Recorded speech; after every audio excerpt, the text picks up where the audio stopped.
sebab itu, maka penjajahan di atas dunia harus dihapuskan karena tidak sesuai dengan pri kemanusiaan dan pri keadilan.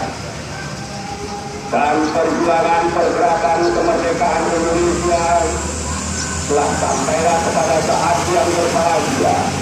dengan selamat sentosa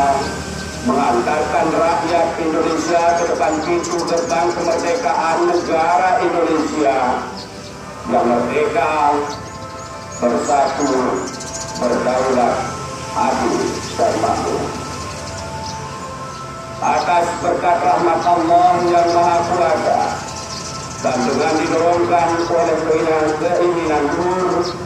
supaya berkehidupan kebangsaan yang bebas, maka rakyat Indonesia menyatakan dengan ini kemerdekaannya. Kemudian daripada itu, untuk membentuk suatu pemerintahan negara Indonesia yang melindungi segenap bangsa Indonesia dan seluruh tumpah darah Indonesia, dan untuk memajukan kesejahteraan umum, mencerdaskan kehidupan bangsa,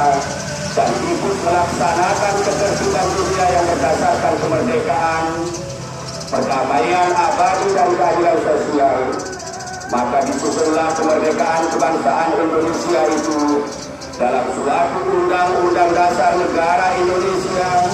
yang terbentuk dalam suatu susunan negara Republik Indonesia yang berkedaulatan rakyat dengan berdasar kepada